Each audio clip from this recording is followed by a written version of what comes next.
get ready with me to go vote. The referendum's on Saturday, but if you can't get to the polls then, you can go vote early, which is what I'm doing. So here are some reasons people are voting no and why they're not good reasons. The first one is, if you don't know, vote no.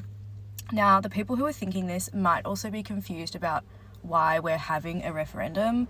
Might seem like this is a big change. What's all the fuss about? In the past, there have been advisory bodies made up of Indigenous people. A constitutional change means that even if a right-wing conservative government comes in, they can't get rid of this voice to Parliament. They will always be there now. Currently, the government can make laws over Indigenous people's lives, and there's no concrete advisory body of Indigenous people that can have a say over their lives, which is pretty fucked up if you think about it. Like, people that have been here for 60,000 years. In saying that, the voice to Parliament is an advisory body. They won't have any power to create laws. They don't have control over funding.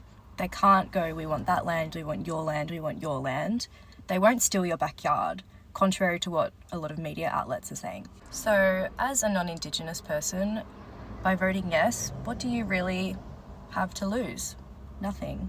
It's a step toward bringing our country together, and you can be a part of that and be really proud of that.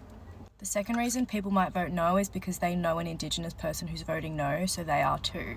The fact is, and this is fact, over 80% of Aboriginal people are voting yes. So to vote no, you're voting against the majority of Indigenous people who want this change. The third reason people might vote no is the progressive no, is because they do want change, but they think this isn't a big enough step. Like, why would we accept this change when this is what we should be achieving? But if this referendum is unsuccessful, do we really think there's going to be another one 2 or 3 years down the line? If majority of Australians vote no, it's not a positive step forward towards equality.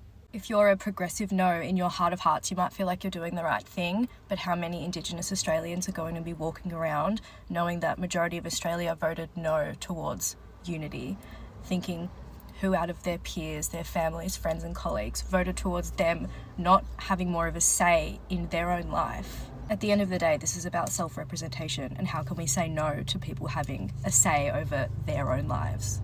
The fourth reason people might vote no is if you're simply a racist cunt.